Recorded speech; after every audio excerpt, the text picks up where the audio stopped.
చూసారా మీరు దాన్ని పరిశీలించారా అంటున్నాను. ఈ అన్ని రంగాల్లోనూ కూడా అసంతృప్తిగా ఉన్నారు అన్నది వాళ్ళు అంచనా. వర్మ గారు నమస్తే. నమస్తే.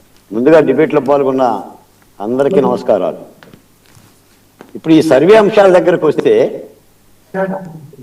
రాబిన్ శర్మ సర్వే కంటే, పీకే గారి సర్వే కంటే, అంటే ప్రశాంత్ కిషోర్ సర్వే కంటే, ఆరా మస్తాన్ సర్వే కంటే, కేకే గారి సర్వే కంటే నాకు ఆర్ఎస్ ప్రసాద్ గారి సర్వే అంటే చాలా ఇష్టం అండి. ఎందుకంటే ఇది జరిగి తీరుతుంది. ఆయన అంకి చెప్పినా జరుగుతుంది. మిగతా వాళ్ళందరూ మ్యూట్ లో పెట్టండి. ఏదో సైడ్ నుంచి వాయిస్ వస్తుంది. మోహన్ రెడ్డి గారు మీ దగ్గర నుంచి ఏదో సైడ్ వాయిస్ వస్తుంది, మీరు మ్యూట్ లో పెట్టుకోండి. అందుకని సాధారణంగా వర్మ గారు సర్వే అంటే శాంపిల్స్ తీసుకోవటం, గ్రామాల్లోకి వెళ్ళటం, ఓ 10 మందిని కలవటం, అన్ని తరగతుల ప్రజల యొక్క మనోభావాలను కనుక్కోవటం, ఆయా సందర్భాల్లో ఆయా రాజకీయ పార్టీల పట్ల, ఆ పార్టీ జయాపజయాల పట్ల గెలిపట్టుంటుందని సర్వే చేయటం. కానీ కేఎస్ ప్రసాద్ గారు ఎక్కడికి కదలరు. హైదరాబాద్ లో ఉన్నా సరే మొత్తం ఆంధ్రప్రదేశ్ లో 30 జిల్లాలు 3 ప్రాంతాల్లో కూడా సర్వే చేసి చకచక చెప్పగలడు. కాబట్టి నాకు ఆయన సర్వే అంటే ఇష్టం. నేను మాట చెప్తాను వర్మ గారు. ఇప్పుడు కూటమి ప్రభుత్వం ఏం చేస్తుందో ఈ ఆంధ్రప్రదేశ్ లో ఉండి ఆలోచిస్తే అర్థమవుతుంది, హైదరాబాద్ లో ఉండి ఆలోచిస్తే అర్థం కాదు. మీరు కేఎస్ ప్రసాద్ గారు ఒక లిక్కర్ బాటిల్ ఆంధ్రప్రదేశ్ లో కొని ఉంటే, ఒక చీప్ లిక్కర్ బాటిల్ కొని ఉంటే దాని వ్యత్యాసం ఏంటో తెలుస్తుంది. ఈ రోజున కిచిడీ వండినట్టుగా అన్ని చెప్పేశాడు కేఎస్ ప్రసాద్ గారు. మాకేం మిగిలించాల. మొత్తం మన పీపీపీ, మన వైద్య కళాశాల దగ్గర నుంచి, పెట్టుబడుల దగ్గర నుంచి, గత ప్రభుత్వం ఇచ్చిన ఉద్యోగాల దగ్గర నుంచి, వరి పండించొద్దని ప్రభుత్వం ఇస్తున్న ఆదేశాల దగ్గర నుంచి, ఇలా కూరగాయల మొత్తం వేసి బెండకాయ, బీరకాయ, చిక్కుడుగాయ, అన్ని కాయలు వేసి కిచిడీ వేసేసి డిబేట్ చేసి చెప్తున్నాడు. ఏం నష్టం వచ్చింది చెప్పండి. నేను ఒక మాట అడుగుతాను మీ ద్వారా. కేఎస్ ప్రసాద్ గారు ఇన్ని ఆరోపణలు చేస్తున్నారు కాబట్టి కూటమి ప్రభుత్వం ఒక మాట అడుగుతా, ఋషికొండ ఎందుకు కట్టారు చెప్పండి నాకు. జగన్మోహన్ రెడ్డి గారి ప్రభుత్వం ఋషికొండ ఎందుకు కట్టారు, ఎవరు కట్టమన్నారు? పర్యాటక రంగ డెవలప్మెంట్ రామారావు గారు ఎవరు కట్టమన్నారు? హరిత భవన్ కట్టమని రాజశేఖర రెడ్డి గారు ఎవరు కట్టమన్నారు? విధానం ప్రభుత్వం ఉంటాయి. విధానం లేని ప్రభుత్వం మీద ఒప్పుకోండి డైరెక్ట్ గా. విధానం లేని ప్రభుత్వం మీదేం చెప్పండి. ఆ ప్రభుత్వం ఏం చేసిందో టూరిజం కోసం కట్టారు సార్. అంత దానికి అన్ని 100 కోట్లు పలకనామా ప్యాలెస్ కైకేసుకొని పోవట్లేదు మీరు. అలా పెడదాం అనుకున్నారు. ఇది చెప్పలేదు. అది ప్రభుత్వ విధానం వీళ్ళు చేతనే చేయమనండి. ఇక్కడ పలకనామా ప్యాలెస్ ఉంటే వేసుకుని పోతున్నారు కదా. పలకనామా ప్యాలెస్ కి దీనికి ఎలా కంపేర్ చేస్తారు? ఆంధ్రప్రదేశ్ రాష్ట్రానికి ఉండకూడదు.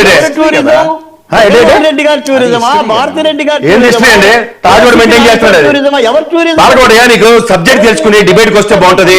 ఏనా లేకుండా ఓకదంపులో పనిచేస్తానంటే కథలశాలకు వెళ్ళి మాట్లాడుకో. ఆత్మసాక్షి సర్వే అంటే నా సర్వే, మా తాతయ్య సర్వే, నీకెదిగా నాకు అర్థం కాదు. మీరు కూడా ఖండించుకోండి. ఎలసొంపకైనా అరికథ కాలు చెప్పవా? డిబేట్ కనీసం మేనరిజం కూడా ఉండదు. సబ్జెక్ట్ మాట్లాడండి. బెండకాయలు మన నిర్మలా సీతారామన్ గారు, చంద్రబాబు గారు కూడా చింతకాయలు ఆకులు పండించుకోమన్నారు మిమ్మల్ని అక్కడ. సరే సరే తెలుసుకోమన్నది. వర్మ గారు ఒక మాట చెప్తా, మాట్లాడండి. వర్మ గారు డిబేట్ లో కూర్చొని బాలకోట ఎదురుగా ఉంటే ఎట్టయినా మాట్లాడుతుంటే చెల్లుబాటు అవుతుందంటే మాకు కుదరదండి. ఎందుకంటే మీకేం తెలియదు కాబట్టి. మీకు అసలు ఏంటి తెలియదు కాబట్టి ఏదైనా మాడచ్చు. చాలా ఈజీగా మాడచ్చు మీతో. మీకు కనీసం ఒక స్థానికంగా రైతులు పడుతున్న సమస్యలే తెలియదు మీకు. నన్ను మాట్లాడినవ్వండి. మీరు ఇంకో ఆయన రాజకీయ ఆరంగేట్రాల కోసం అమరావతి రైతుల్ని పణంగా పెట్టి బ్రహ్మాండంగా రాజకీయ వేదికలు క్రియేట్ చేసుకున్నారు. అన్ని తెలిసినట్టుగా రైతులు పడుతున్న మానసిక సంఘర్షణ చెప్పండి. మీరు రైతు ఉద్యమ నాయకుడుగా వర్మ గారు మాట్లాడండి. అతిగా ఆవేశపడే ఆడది, అతిగా ఆవేశపడే మగోడు, ఆడది మగోడు లేదు, ఒకటే ఉంది. అది కూడా తెలీదు. అది కూడా తెలియదు. ఏడు మాట్లాడు ఆత్మసాక్షి గురించి మాట్లాడు. మీరు మాట్లాడినంత సేపు మాట్లాడలేదు. ఒక నిమిషం. అవునండి, నా మీద వ్యక్తిగతంగా కూర్చుంటే నేను ఖచ్చితంగా నన్ను డిపెండ్ చేసుకోగలను. ఆత్మసాక్షి సబ్జెక్ట్ మారితే మాట్లాడితే ఒక్కడికి ముందుకెళ్ళవు. గుర్తుంచుకొని పాల్గొడే. వర్మ గారు ఆయన మాట్లాడినంత సేపు నేను విన్నాను. మాట్లాడండి. ఎన్ని ఆరోపణలు చేసినా వర్మ గారు చెప్పండి. ఒక్క నిమిషం అండి, వెయిట్ అండి. మీరు వర్మ గారు నన్ను మాట్లాడనివ్వాలి. మాట్లాడండి నాకు మాట్లాడండి అవకాశం పాయింట్లో రండి. మీరు ఏం చెప్పాలనుకుంటున్నారు చెప్పండి.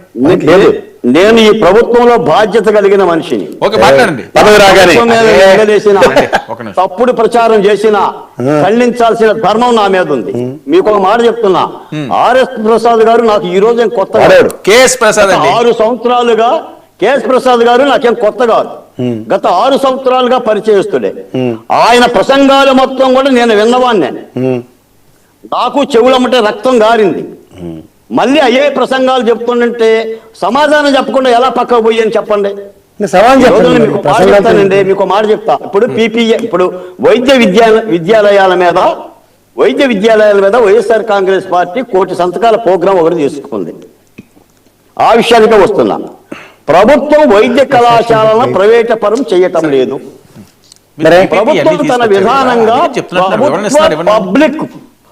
ప్రభుత్వ పబ్లిక్ పార్ట్నర్షిప్ తో పీపీపీ పద్ధతిలో నిర్మించడానికి మీరు చెప్పింది ప్రైవేట్ పబ్లిక్. మూడోది అశ్వత్థామత కుంజరాల మర్చిపోతే కదండి. ఏంది పార్ట్నర్షిప్? ఎవరితో పార్ట్నర్షిప్? ఎవరితో పార్ట్నర్షిప్? ఒక్క నిమిషం ఉండండి. చెప్పండి. వినండి, మీరు అడ్డుపడకండి. వర్మ గారు నన్ను చెప్పనిస్తే మాట్లాడండి. మీకు విశాఖ ఉక్కుని పోక్సో వాడికి ఇద్దామని చెప్పేసి అని నిర్ణయించారు. అది ప్రైవేట్ పరం అంటారు. ఈ రోజు కేంద్ర ప్రభుత్వం ఆధీనంలో ఉన్న కంపెనీ అది. తీశారు అక్కడ సింగిల్ ఫ్రేమ్ ఇవ్వండి, కంప్లీట్ చేయండి. ఎవరు మాట్లాడతారు ఇవ్వండి. ఏంది అది అయిపోయి మీకు ఇస్తాను నేను. చెప్పి అబద్ధాలని ఎవరికి నమ్మాలా? వినొద్దు. మీ తర్వాత మీద అవగాహన ఉండదు. రాసుకోండి, మీరు రాసుకోవాలా? మాట్లాడండి బాలకోటి గారు. దానికి అదే సమాధానం ఉంది. మీకు చేత అయితే మీకు దమ్ము ఉంటే నేను డైరెక్ట్ డిబేట్కి వస్తాను.